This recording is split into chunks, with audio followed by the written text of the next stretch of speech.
All right, welcome back, folks. Here we go into our last set of notes for chapter 29 on the era of social change, Vietnam, the end of Camelot, all these things that we described to you earlier in the week. So we're going to finish up today, talk a little bit more about the Vietnam War and really its effect politically on the country and some bad things that happened in America, particularly in the year 1968, which many call the worst year of the 20th century. Certainly the worst year in many people's lifetimes until 2020 happened. But, that's life. So, anyway, we'll go ahead and get right into it. And, like I always say, hopefully we'll go a little bit shorter this time around. But don't hold your breath. So last time we talked about what was kind of going on in Vietnam and where we are here in roughly 1964, 1965. So the Gulf of Tonkin resolution gives Johnson basically carte blanche, so to speak, in order to do kind of whatever he wants in Vietnam, commit as many troops, commit as much money, bomb, whatever he wants to do.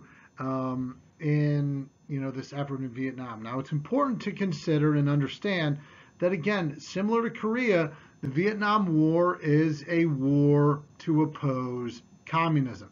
It is another containment effort. Okay, what's going to be different about Vietnam are a lot of things. And certainly the outcome of the war and the reactions to it at home are things that are going to make this a very different conflict than ones that we had been fighting before. So,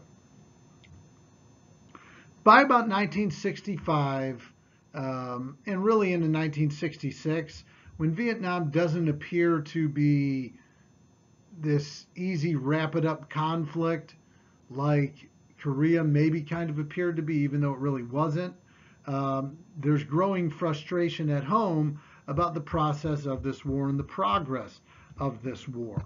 Okay, now there's a lot of reasons why the American people don't like Vietnam.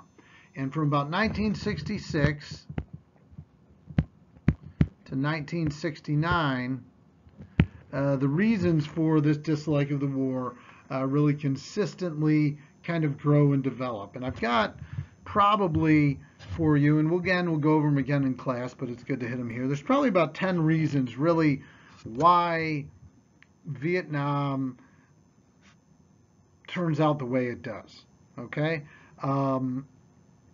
So, one,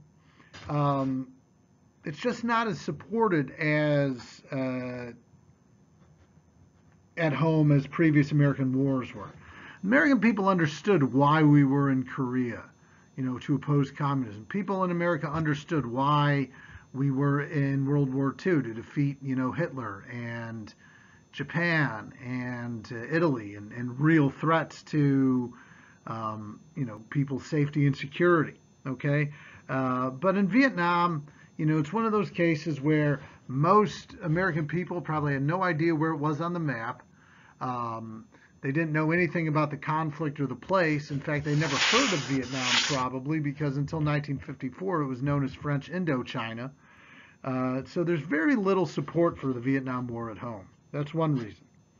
Reason number two is television. Television plays a really, really big role in the Vietnam War because it's the first war that people can actually kind of just watch on TV.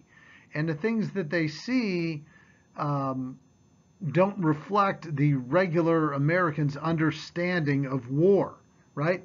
All we ever knew about war before Vietnam was what the soldiers told us when they came back home, when he sat at the dinner table at the holidays, and your uncle that fought in World War II talked about his time fighting in the South Pacific or fighting in Europe.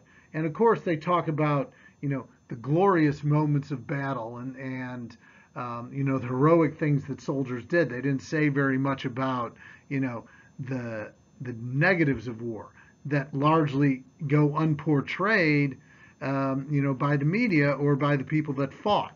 Okay, and television is now in Vietnam. Okay, and American news people and stuff like that are over there in Vietnam, broadcasting the war. And television often portrays soldiers in Vietnam as brutal and violent, much more so than we ever anticipated. It also doesn't help that it's hard to distinguish who the Vietnamese soldiers are, because the Vietnamese aren't dressed in military camo and don't always have, big guns and ammunition and all the stuff that we expect soldiers to have. They look like regular people. So perception back at home often gives a negative portrayal to the American soldiers, because they're portrayed as brutal and violent against Vietnamese people and other stuff like that, which is true to a degree, but you also have to understand that they don't know who the enemy is necessarily in Vietnam. It could be, you could have a little kid that has bombs attached to him, so you got to shoot that kid, or a 20-year-old woman or something like that. So the brutality of the war is something Americans hadn't seen before, and this negatively affects their opinion. Reason number 3, that you have now an educated American youth population that was largely against the war. Like pictured here. Back in Korea in World War II, you didn't have as many young Americans going off to college, where their ideas are formed and developed more. By the time Vietnam comes around, you have more college-educated Americans who are more likely, with the college education, to question the morality and the ideals and the reasoning for this conflict to begin with. Reason number 4 was that the puppet government that America helped establish in Vietnam and in South Vietnam was very ineffective. So this kind of hurt our efforts in the war as well. Reason number 5, soldiers in Vietnam, unlike prior wars, had a lot of what we would call downtime. In other words, time when they're not actively engaged in combat, and a lot of time when they're kind of just hanging out in Vietnam. And this led to problems such as drinking and drug use and stuff like that would often go portrayed on television, when people are over there interviewing and talking and shooting video of soldiers over in Vietnam. And this further emphasizes, negative portrayals of soldiers fighting the war. That, again, same stuff happened, maybe not drugs as much, but drinking and things.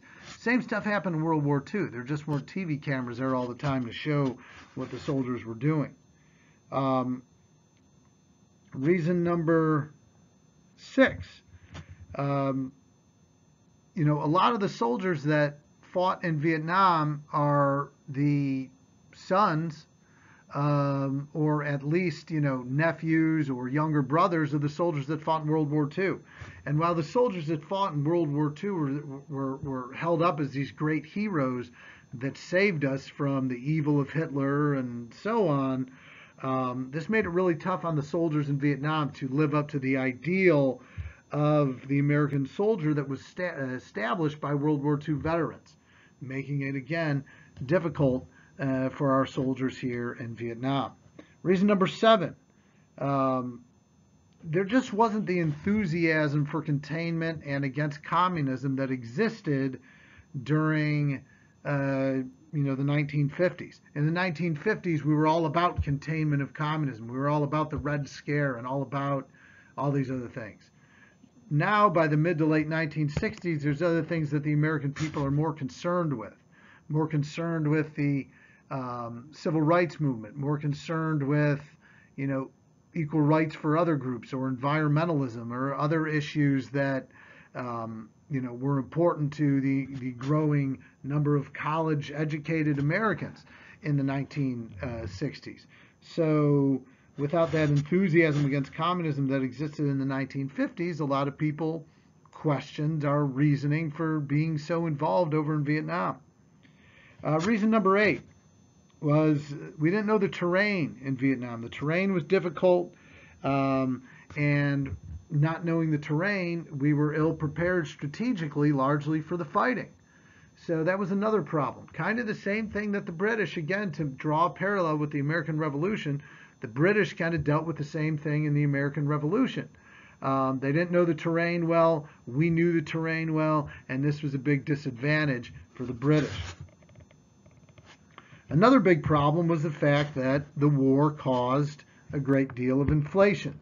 Inflation is never a good thing. By 1969, the inflation rate in the United States had reached about 6%, which is really high. I know that doesn't sound crazy high, but 6% inflation rate relative to the 2% inflation rate that existed before we got involved in Vietnam really had a lot of people concerned as to why we're so involved there, and is the government being stretched too thin between Vietnam and all those great society programs of Lyndon Johnson that we talked about before. And finally, kind of the last big reason, I think reason number 10, is that the Viet Cong, or the Vietnamese, North Vietnamese systems of tunnels made bombing and napalm and things that we used against them or intended to do in the war largely ineffective, because you can drop all this napalm, which was basically this white phosphorus material that would drop on the ground, it would catch fire, or bombs, obviously, that destroy vegetation and all that stuff. If all your Vietnamese soldiers are in these underground tunnels bombing, the land atop, there isn't going to do a whole lot of damage or do a whole lot of good. So this is kind of among the many reasons why Vietnam just doesn't go the way that many in America hoped it would. So to recap really quick, 10 reasons why Vietnam doesn't work out well. Not a whole lot of support for the war at home. The television portrayed soldiers as brutal and violent. The new, more educated American youth population was against the war. Ineffective leadership among the puppet government in South Vietnam. Too much downtime for soldiers that led to heavy drinking and drug use. Soldiers had a tough time living up to the ideal that was established by our veterans from World War II. There was lack of enthusiasm against communism that had existed in the 1950s. The terrain was difficult, and we're not prepared strategically for this war, similar to the British in the Revolution. The war caused high inflation in the United States, which wasn't good. And the Vietnamese, the Viet Cong, system of tunnels made napalm and bombing ineffective. So those are your main reasons why Vietnam doesn't go particularly well. I know there's a lot of them, and of course we'll hit them again in class. Now comes 1968. 1968, and we'll hit it on this slide and the next, turned out to be a really bad time in America. A lot of really horrible things happened in 1968 that really further turn public opinion kind of against not only the Vietnam War, but our government's kind of role in it, including that of President Johnson. So the first problem of 1968 is something called the Tet Offensive. February 1968, we have the Tet Offensive, which Tet is Vietnamese New Year. And we had planned this big assault around the Vietnamese New Year, and the whole thing kind of goes horribly wrong for the U.S. What was expected to kind of like be the last big offensive to kind of push away, the Vietnamese opposition in the war doesn't go as planned, and the Vietnamese keep on fighting. A lot of it's caught on television, and it shows, images of what look like unarmed Vietnamese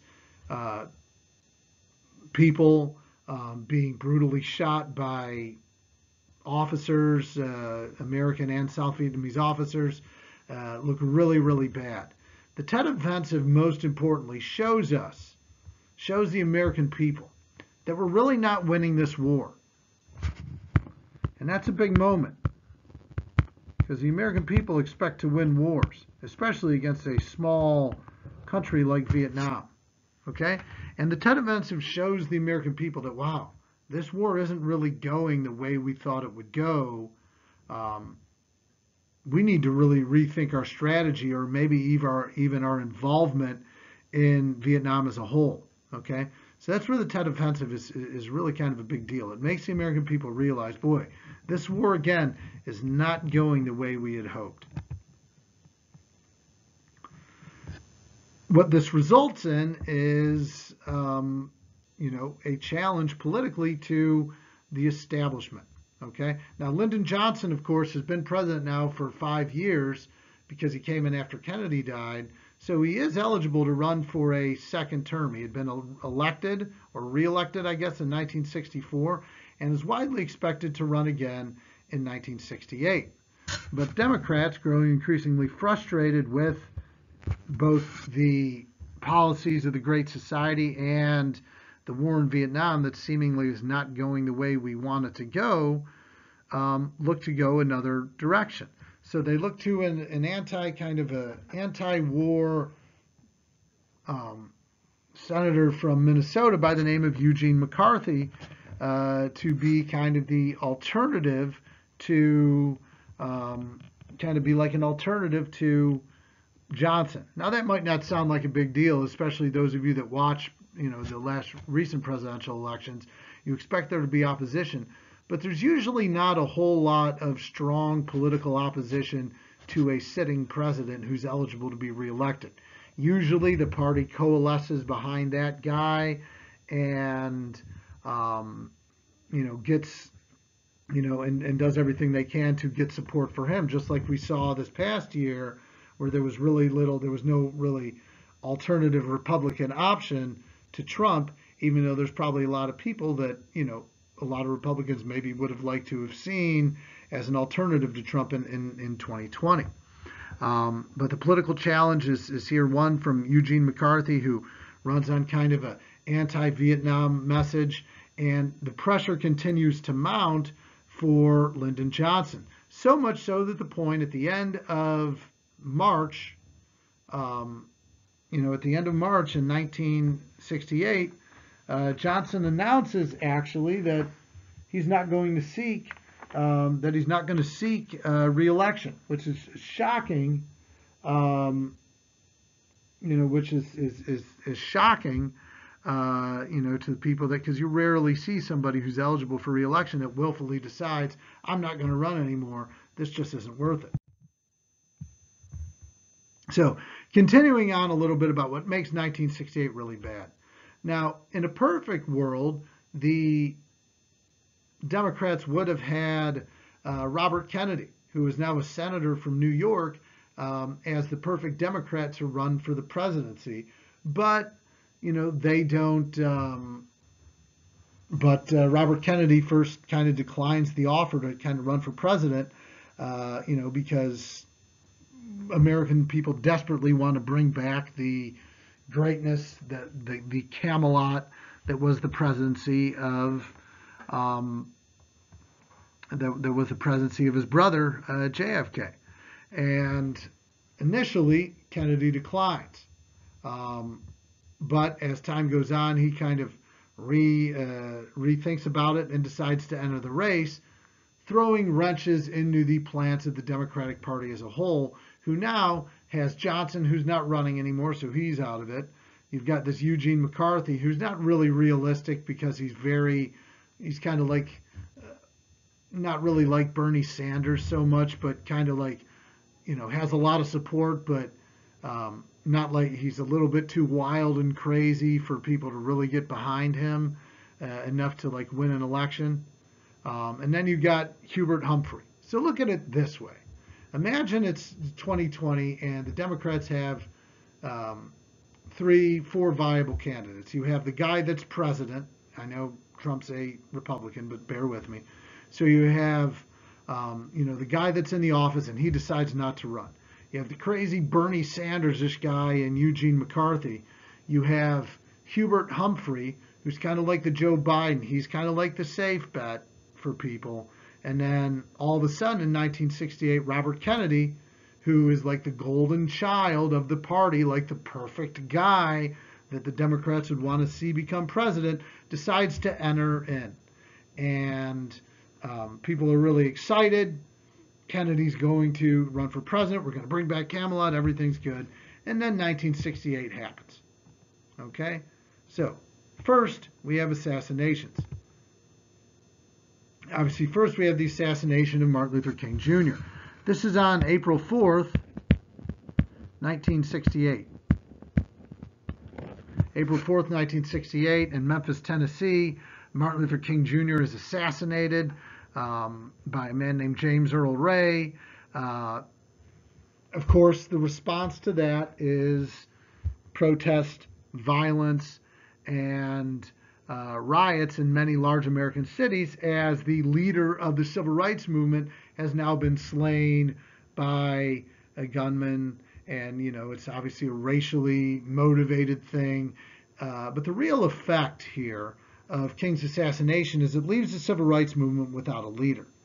And with the death of Martin Luther King Jr., you kind of see the civil rights movement from this point forward for a while kind of take a back seat to other issues going on. And all the progress that the civil rights movement had made isn't really lost, but no real new progress is made after this point, because the civil rights movement, suffers from a lack of leadership. So that's a really bad thing. Really prominent, one of the most important people in America, the 1960s, has been assassinated. Okay? What could be worse? Well, somebody else getting assassinated. In June, I don't remember the specific date, but in June of 1968, Robert Kennedy gets assassinated.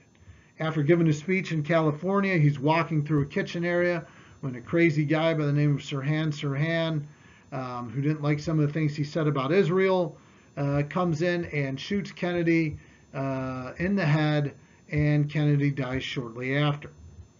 The Democratic Party is now a mess, right? This is June. It's getting closer to the presidential election, and suddenly the front runner, the guy everybody expected to win, has now been assassinated. The party doesn't know where to go from there. They can't go with Eugene McCarthy, so they end up going with the safe bet, which is Hubert Humphrey. But people don't really like him because he's not Robert Kennedy, and you have those, like, the minions of Eugene McCarthy that like him, but it's not strong enough for him to really win the nomination. So the Democratic Party is now essentially left with nobody to lead them forward. Okay, so this is June 1968. So in a space of about 2.5 months, about 10 weeks, two of the most prominent Americans, one man who was the leader of the civil rights movement, and another man whose older brother was president and who looks poised to become the next president of the United States, both are dead at the hands of assassins. This is all the same year in about 10 weeks' time. Making matters worse is the Democratic National Convention in Chicago in 1968. Now, the Democratic Convention in Chicago turns out to be an absolute disaster.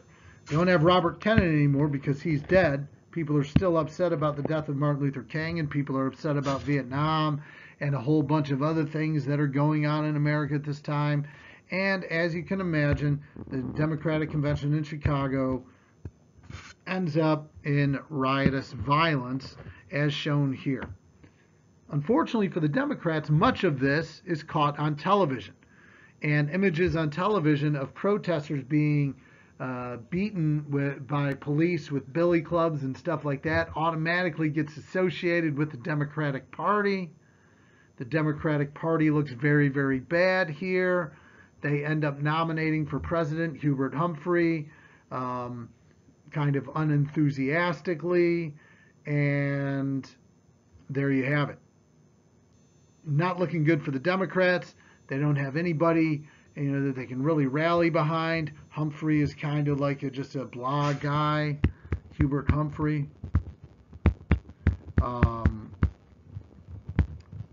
And it opens the door, of course, for the Republicans to take the White House back in 1968, led by Richard Nixon.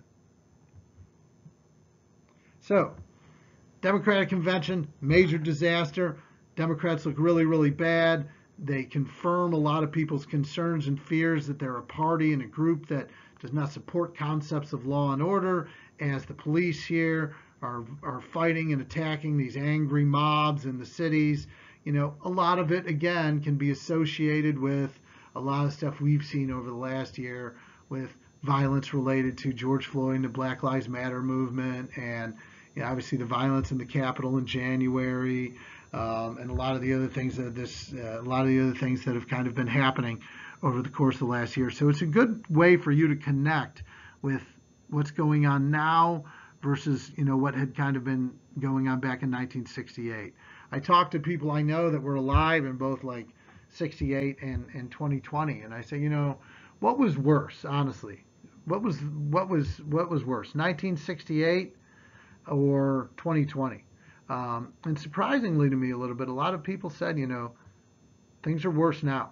2020 is about as bad as things have been in America in the minds of a lot of people that have lived through these tumultuous times of Vietnam and stuff like that. So you're living through right now a time that, for lack of a better explanation, 20 years from now is something I'll be talking about in this class, or in the future people will be talking about in this class, and maybe referring to 2020, 2021 as one of, if not the worst year ever. So, with the Democratic Party in a total mess, kind of very tumultuous and stuff like that, the Republicans respond kind of in two ways. You have a third-party candidate for president, George Wallace, who is appealing to the people that want things to kind of go back to the way things were before. They want things to go back to the pre-Vietnam and pre-protest and pre-civil rights stuff. These people are tired of all the money and support they feel they have to give to these great society programs and these civil rights efforts and this and that and the other thing. George Wallace never really is going to win the presidency. He's a bit of a racist and not a very realistic presidential candidate. In fact, he almost gets assassinated too. He gets shot but not killed.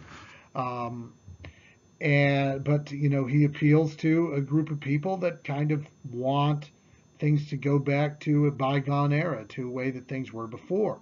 Okay? And on the other side of that, you have somebody who is thought to be dead politically, who comes out of nowhere and wins the presidency. Richard Nixon in 1968 wins the election in a pretty close election, promising basically to work his way out of Vietnam in an honorable way, speaking to what he calls, and this is an important term to write down, the silent majority. Basically, the silent majority kind of represents the people that don't maybe say much about it, but generally support the government and their efforts in regards to Vietnam and, government policies in regards to the problems that exist in the country. They just aren't as vocal or outward about it as a lot of these protest groups. Richard Nixon appeals to these people, and it gets him elected president in 1968 in a pretty close election.